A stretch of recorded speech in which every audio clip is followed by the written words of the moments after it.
my channel, and as you can see with today's title, it's a shrinkage routine. I also have my duke on because we'll be doing my hair together. Some of you guys may know this by now. I love and I live in shrinkage. I've came to embrace it. My hair also quite shrinks a lot. It's actually long, but when you see it in its shrunken state, you don't think it's that long because of the level of shrinkage that I have. So the point of today's video is that I want to show you guys how to manage and maintain your hair when it's in shrinkage. Shrinkage is actually a sign of healthy hair. It also helps you to retain length, and sometimes you really just have to leave your hair long. How so? When you're braiding your hair every month, you're changing your hairstyle, you're basically over manipulating your hair. Your scalp is sensitive and your hair gets weaker, and now it's prone to breakage, and now you're actually not going to get the long hair that you want. Well, that's if length is your hair. For the first time, thank you so much for coming. If you're a returning subscriber, thank you so much for always coming back. You guys know how much I love and appreciate you all. Remember, if you like this video and you love my channel, please do subscribe,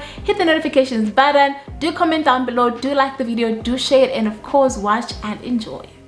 I always sleep with the duke on. Maybe I forget sometimes, but rarely forget. I also have a backup, which is my satin pillowcase.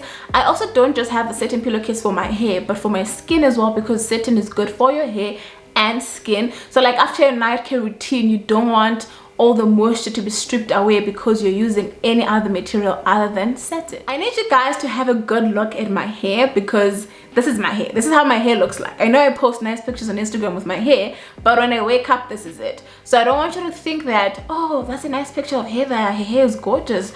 It looks like that all the time. No, sometimes, not even sometimes, when I wake up, this is how my hair looks like. So if your hair looks like this, it's okay. It really is okay. So rule number one, spray water on your hair. I don't know what stage your hair is in. I don't know if it's in shrinkage. I don't know if it's an afro that is out. It's important to always refresh your curls. You can use a refreshing spray, but let water be the first ingredient. I just prefer using plain water.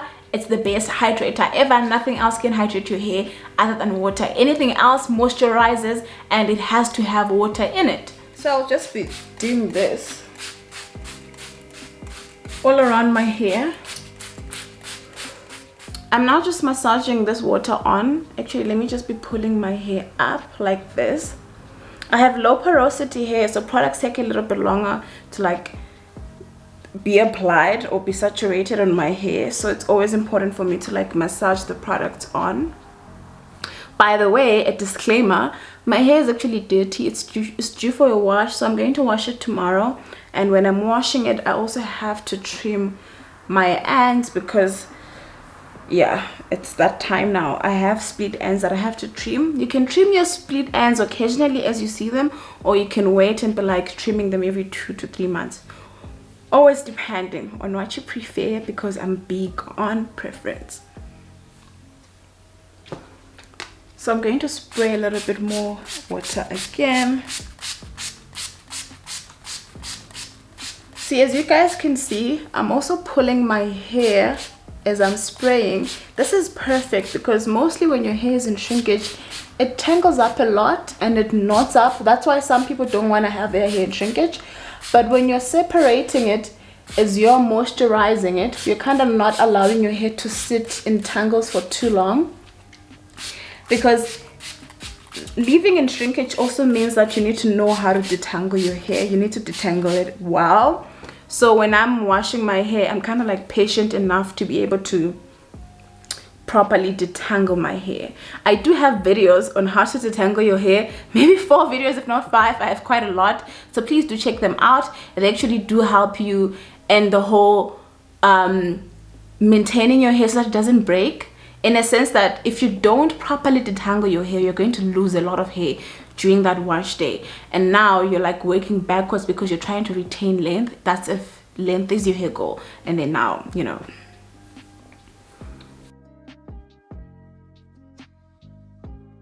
So just keep separating, pulling my hair up. Already my hair feels soft, you guys. It really does. That's because Water will always hydrate your hair. Leave-in conditioners can be either a cream or liquid. So the liquid ones, the first ingredient always has to be hot water or aqua, depending on the terminology that they used. If it's a cream, spray water first, then apply that cream leave-in conditioner. But after that, you may not have to go on with your second step, which is the C, cream or shea butter, because you've already applied a creamy product on your hair. And it's a leave-in conditioner, so you're leaving it on your hair, you're not going to wash it off. You also have to like always see the products that you're applying, that way you don't end up with too much product built up. Yeah, like I have a lot of hair, it's crazy. Another thing I want to tell you, well, I'll just be giving you guys tips as we move on. So how long your hair can grow, genetics. How voluminous your hair can get is also genetics. So there are certain things that you cannot change. No matter what miracle product someone can sell you, it just cannot change something that goes back down to genetics. So now we are done with the L part of our moisturizing method, which is the LCO method. We're going to the C part. C stands for cream or shea butter. Creams are usually lighter, they have a thinner consistency because they're formulated with water. So water always has to be the first ingredient. However, shea butter is not the same. There's two types of shea butter. You get raw shea butter, just raw as you get it. Then you also get whipped shea butter. Whipped shea butter is a mixture of raw shea butter. They put oils in there, then they whip it until it's fluffy. I prefer whipped shea butter. It's actually my favorite, and that's what we'll be using today.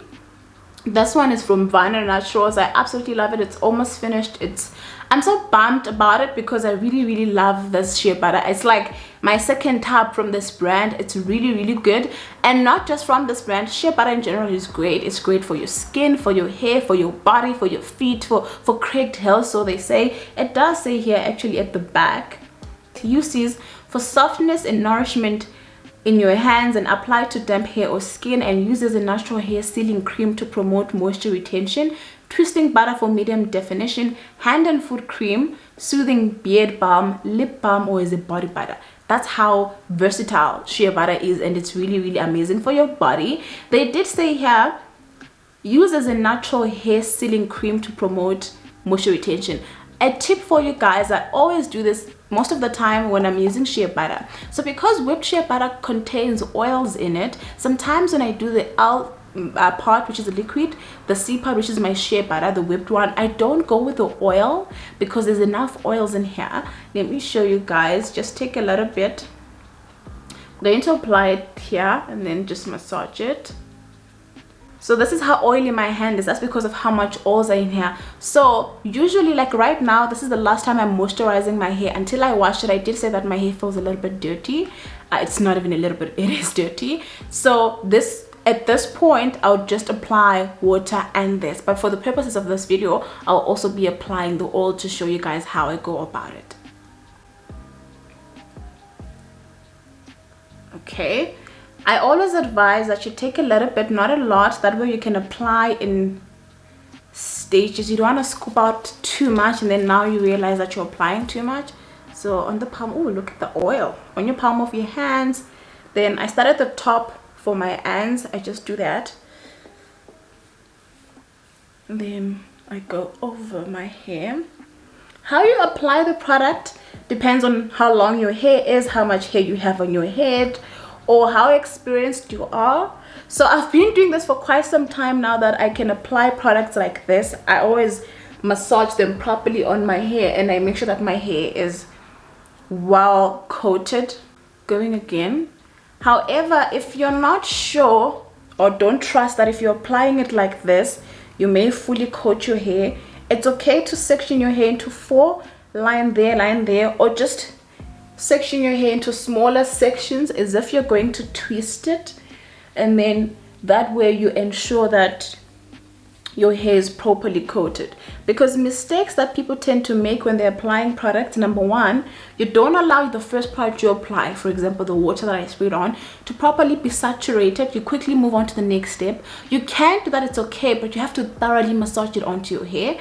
Number two, people sometimes don't properly apply products, that they just end up sitting on your hair and they don't go to your roots. As you guys saw when I was spraying the water, I kind of like massaged my scalp. I was allowing the water to sip through to the roots, because your roots also have to be hydrated. So the same thing, when I'm done with the oil, I'm also going to give my hair a good scalp massage, because your scalp also needs all the goodness that you were applying on your hair. If you don't do that, then you're just applying products at the top and not allowing them to go down. So for the oil that we're using today, I'm choosing a light oil. I always go for lighter oils when I'm moisturizing my hair. Reason is that usually when you're moisturizing your hair, right, so from today until your next wash day, maybe you moisturize your hair 3 times. You don't want to use products that are too heavy, that will end up being so greasy, clog the pores on your scalp. Now your scalp is a little bit flaky, and you have so much product built up, it can also lead to itchy scalp and dandruff. You don't want that. So I always go for lighter products, but also make sure that they're effective products on my hair. I don't like using castor oil. I always say this is a moisturizing product, because most of the castor oils that I get are too thick. If you get a light one, it's okay. So I always use thicker oils as part of my whole oil treatment, or I just mix different oils together, thick and light ones, then I use them as a hair treatment, compared to me using them as a moisturizing product. Squeezing a little bit here on my hand. A little goes a long way, like a little really does go a long way. So just do the same, apply like that.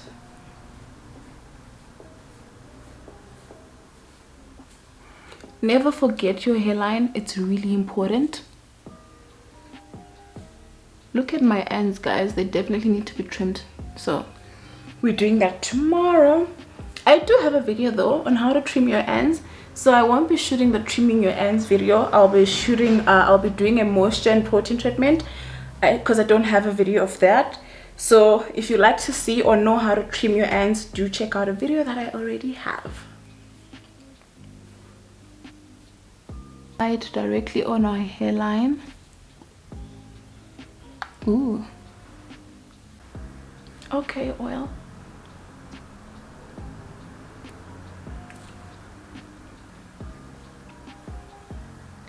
Don't forget your hairline at the back. It's also just as important as your hairline in front. There was a time last year where my hairline at the back was receding. It was so bad. That's mostly because some of the hairstyles that I was doing were just, they had so much tension, especially at the back, like the 2 side ponytails, the high puff as well, because there'll be a lot of tension from the hair that you're pulling up. So I had to ease on them a bit. I also have been not doing them as much as I used to.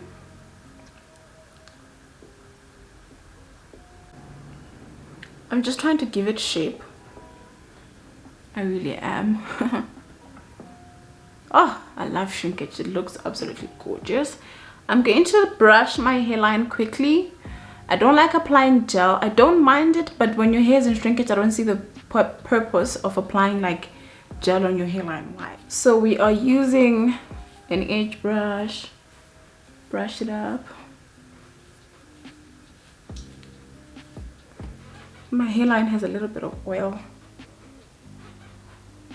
Okay, I love it. This is, see, another reason I love shrinkage, it's so easy to maintain, guys. For real, it's easy to maintain. Aside that I was shooting this video for you, imagine in the morning when you have to go to work or you have to go to school, all you have to do is take water, spray it on your hair, just massage it, just make sure that it goes through.